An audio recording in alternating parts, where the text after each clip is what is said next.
प्रमोद बर'नि दैदेननाय बिटिआर सरकारनि मावफुं सोद्रोमा रनजित बसुमतारी बिथाङा बिटिआर ओनसोलनि हा-हुनि जेंनाखौ थाबैनो फोजोबस्रांनो थाखाय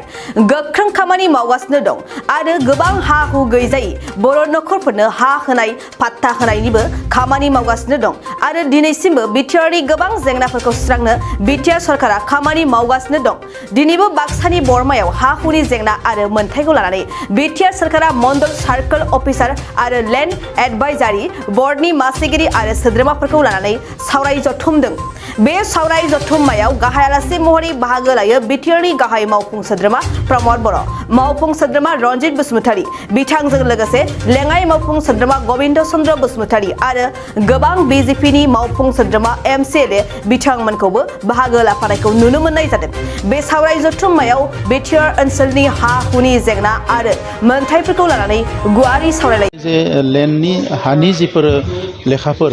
बेफोरखौ माने अनलाइन मोननो हानाय आसाम सरकारा मिशन बसुन्धरा खालामदों आरो जोंबो थांनाय मास मोनथाम सिगांनिफ्रायनो जोंनियाव जेसेबां हानि लेखाफोर दङ बेखौ डिजिटाइजेसन खालामगासिनो दङ जोङो आरो मोनथाम डिस्ट्रिक्टआ जोब्बाय जोंहा क'क्राझार, चिरां, उदालगुरिनि डिजिटाइजेसना जोब्बाय बेखौ दायो कारेक्सन खालामगासिनो दङ आरो बाक्सानियाबो 70% जाबाय। स' डिसेम्बरनि गेजेराव जोङो कमप्लिट खालामनानै जानुवारिनिफ्राय जोंनि ओनसोलनि रायजोफ्राबो हानि माबाफोर लेखा नांगौबा अफिसाव थाङालासिनो न'आवनो डाउनलड खालामनो हानाय मोनसे बेबस्था जागोन आरो बेजों लोगोसे जिखिनि हाफोर ओरैनो दखल खालामनानै दोनदों बेखौ जोङो बोरैहाय क्लियार खालामगोन, फरेस्ट ओनसोलाव जायफोर रायजो जानानै दङ बिथांमोननो बोरैहाय लेन्ड पाट्टा होगोन बे आरो जोंनिनो गोबां मानसिफ्रा दाबो गोबाव समनिफ्रायनो गोबां जायगायाव रायजो जाना दङ नाथाय बिथांमोना हानि जेबो स्टेटास गैया। दा बेफोरखौ हानि स्टेटासखौ होनो थाखाय दिनै मोनसे वर्कशप लिंदों जेरावनोखि गासैबो सार्कोल अफिसार, गासैबो एसडिएलएसि चेयारमेन आरो मेम्बार्स, मौजादार गासैखौबो लिंनाय जादों आरो दिनैनि मिटिंनि उनाव जाहाथे रायजो राजाफ्रा थाखा फैसा होआजासे गावबा गावनि हानि लेखाफोरखौ बरनना लानो हायो आरो एसे गोरलैयै जायो बिनि थाखाय जोङो दिनैनि मिटिंखौ लिंदों आरो थांनाय बोसोरसेयाव जों जथेस्थ' नाजादों जाहाथे रायजो राजाफ्रा हानि खामानियाव हाराहास्ति जाया। दा आं मिजिंथिदों दिनैनि मिटिंनि उनाव जथेस्थ' बेवहाय सोलायनाया फैबावगोन। बेबायदि रावबो पाट्टा होनो थाङाखै आरो पाट्टा होनोबो हाया, बेयो ओरैनो सोरबाया बानायना बुंनाय बाथ्रा। ट्राइबेल बेलेनबर्गआव रावनोबो पाट्टा होनो हाया एक्सेप्ट जायफोरखौ आगोलाव 1886 चेप्टार 10आव होखानाय दङ बे मथे नेपालि ग्रेजियार होननानै बुंदों, कच राजबंसि आरो सान्थालि बिसोरनो होनाय मोनसे मोनथाया चेप्टार 10आव आगोलावनो प्रटेक्टेड क्लास होनना लिरनाय दङ। बिनि बादै गुबुनफोरनो होनो हाया आरो होनायबो जानाय नङा। दा चिफ मिनिस्टारा आंखौ ट्राइबेल बेलेनबर्गआव होनांगौ होनना बुङाखै। ट्राइबेल बेलेनबर्गनि बाहेराव जेरावनोखि गुबुन हारिफ्रा रायजो जानानै दङ बिथांमोननो हानि पाट्टा होनांगौ। गुबुन हारिल' नङा जोंनि हारियाबो दिनै क'क्राझार टाउननि खाथि खाला बेलेनब्लक नङै जायगायाव, तामुलपुरनि खाथि खाला बेलेनब्लक नङै जायगायाव गोबां मानसिफोर दङ जोंनि हायाबो मेडि जायाखै। दा बेफोर हाखौ मेडि खालामनायनि बाथ्राखौसो सानदों। सोरबा मानसिफ्रा बेखौनो एसे हाफ इनफरमेसन लानानै पलिटिकेलि मोनसे क्रिटिसिजम लाबोनो थाखाय खोथाफोरखौ लाबोयो। नाथाय दिनैसिम हानि जि बाथ्राफोर सिगांनि समाव जों सांग्रां जाबोयैखाय जोंनि हाफोरखौ गुबुनफ्रा दखल खालामजोब्बाय। दा दिनैनि समाव जों बयबो सांग्रां जानानै दङ, हाखौ जों कमप्रमाइस खालामनाय नङा। नाथाय बे बेलायाव दुखुनांथावा बेसो दा मालायनि खोथाखौथ' जों बुंदों नाथाय जोंनि मानसिफ्राबो दिनै 200 बिगा 300 बिगा 500 बिगा खुनु आयेन कानुन गैयाजासे बिथांमोना साहा बागान बानायदों, दखल खालामनानै लादों, गावनि नाम बानायनानै लादों थांनाय सरकाराव। दा बेफोरबो जोंनियाव दिनै हानि बेलायाव जथेस्थ' जेंना लाबोदों। नाङा फाङा दिनै रामदेब मोनबायदिनो 3000 बिगा गोबां हा होलांदों जायफोरनिखि खुनु प्रडाक्सन गैया। दा बेफोराव जोङो मोजां मोजां इन्डास्ट्रि गायसननो हायो, बायदिसिना हाबाफारि लानो हायो। दा बेफोरनि थाखायनो जोंनि सरकारनि समाव जोङो जाहाथे मेक्सिमाम हानि जेंनाखौ सुस्रांनो हायो आरो गोबां हाखौ जाहाथे प्रटेक्ट खालामनानै दोननो हायो बिनि थाखाय माखासे पलिसिखौ जों लागासिनो दं। मेइन सावरायनाया जागोन दिनै बर'लेण्डआवहाय बर'लेण्ड लेन्ड पलिसिखौ लानानै आरो जोंनि ट्राइबेल बेलेन ब्लक आरो आउटसाइड ट्राइबेल बेलेन ब्लक बेफोरखौ लानानै बिटिआरआवहाय गोबां मानसिफ्रा गोनो गोथो जानानै दङ। सार्कोल अफिसारफोरजों लेन्ड साब डिभिजनेल लेन्ड एडभाइजारि कमिटिनि मेम्बारफोरजों बा आफादगिरि नेहाद बा दैदेनगिरिफोरजों आन्डारस्टेन्डिंआव बा बुजाफरायावहाय गोनो गोथो जादों। आरो बेनि अनगायैबो दिनै बिटिआरआवहाय आगुनिफ्रायनो आजै आजौनिफ्राय थाबोनाय जा बंसगत हा मोननायनि मोन्थाय बे मोन्थायखौ लानानैबो गोनो गोथो जादों आरो बेनि अनगायैबो जोंनि गेजेरावहाय हमनानै ला गोबां मानसिफोरा जोंनि बिटिआरआवहाय दिनै उदालगुरि जिल्लायाव फिसा गिदिर गासै 700थासो साहा बागान दङ। आं मोनसे एग्जाम्पल होनो नागिरदों गोबां जायगायावहाय राबार बागान दङ गावबा गाव माने खुनु हानि एलटमेन्ट लायालासिनो गावसोरनि हा नङालासिनो बेक्तिगत भाबै बिसोरो गोबां मानसिया माने सरकारनि हाखौ सेनानै दखल खालामनानै इनक्रस खालामनानै बागान खालामनायखौ जों नुनो मोन्दों जेरावहाय जोंनि बिटिआरआवहाय दिनैसिमबा बिटिसिआव थाइसे थाखा रेभिनिउ फैयाखै बेफोर गासै समयसाफोरखौ जथायै जोङो माबोरै समाधान खालामनो हागोन बेखौ लानानै दिनै सावरायनायमोन आरो गुबैयै जों पार्टिकुलारलि बबेबा मोनसे टपिकखौ लानानैल' सावरायाखै बेनि अनगायैबो जोंहा गावबुराफोरनि जेंना दङ गोबां गावबुरा पस्ट जोंहा खालि दङ गभर्नमेन्ट गावबुरा पस्ट बेखौ जोङो बावैसोनो इन्टारभिउ गोदानै लाफिननानै जोङो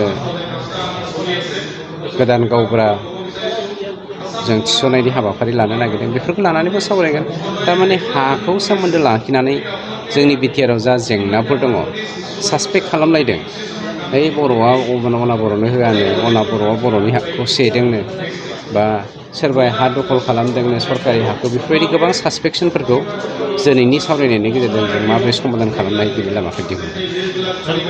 जों दिनै नुनो मोनदों जे गोबां बर'फ्रानो बुंनो थाङोबा फरेस्ट एरियायाव रायजो जानानै दङ दा बे रायजो जानाय सुबुंफोरनि थाखाय जे हानि पाट्टा बेखौ माब्लासिमहालागै होनायनि बेथ' बिराद गिदिर सोंथि आं लाजियोसो बे कुइसनखौ सोङोब्ला मानोना कमप्लिट नर्थ इस्टआ बर'नि हादोरमोन नेपालनि थराइन ओनसोला बर'नि हादोरमोन 15-16 सेन्सुरिनि सिमावलागै लवार भुटानाव बर'फ्रा रायजो जादोंमोन दिनैनि बांलादेशनावबो बांलादेश माइमानसिं एरियायावबो बर'फ्रा रायजो जाबोदोंमोन खिन्थु बर'फ्रा खारै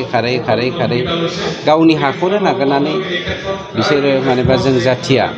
हाग्रा दिनैसिमबो थानो मोजां मोनो आरो बे हाग्रायावहाय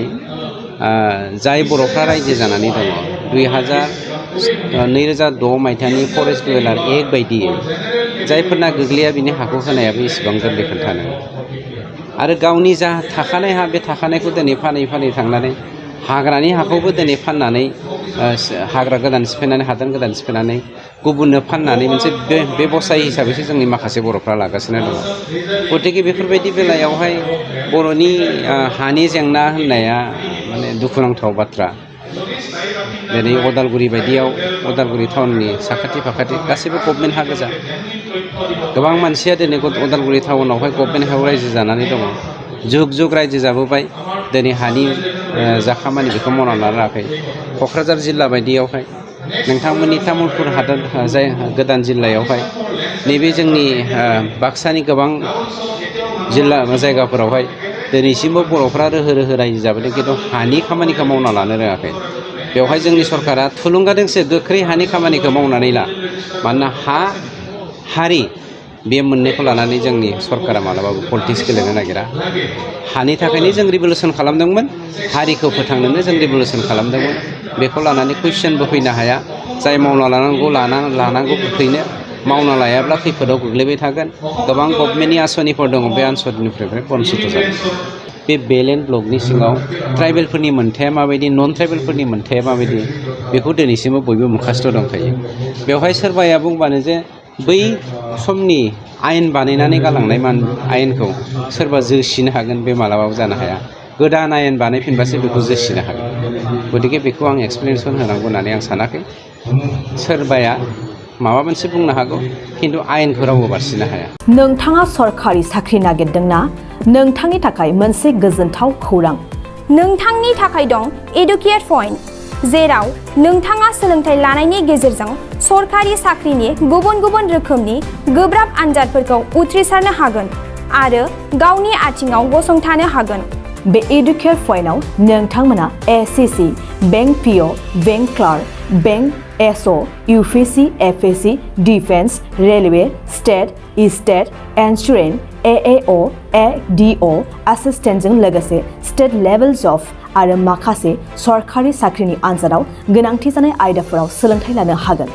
मख'नो गोनांदि बे सोलोंसालियाव साख्रिनिल' नङा, बेयाव MBA आरो सैनिक स्कुल बायदियाव एडमिशननि थाखाय एन्ट्रेन्स होनो थाखायबो सोलोंथाइ लानो हागोन। बे सोलोंसालियाव गाहाम थाखो खथानि सुबिदा दं आरो सम मथे नोंथांनि सोलोंथाइखौ बे सोलोंसालियाव होनाय जागोन। बेखौबो मिथिनांगोन दि बे एडुकेयर पइन्टआव सोलोंथाइ लानानै बावैसो 2021-22 इं मायथाइनि SSC GDनि आनजादाव गासै 11 सा सोलोंसाफोरा उथ्रिसारनो हादों। बारा नङा, गासै 15,000 रांजोंनो नोंथाङा बे सोलोंसालियाव 6 दानसिम सोलोंथाइखौ लानो हागोन। बे सोलोंसालिया क'क्राझार, बरपेटा रड, गवालपारा आरो बङाइगावआवबो दं। क'क्राझाराव सोलोंथाइ लानो गोसो गुदुं जानाय सुबुंफोरा 70020261133 9101536360 70020261133 9101536360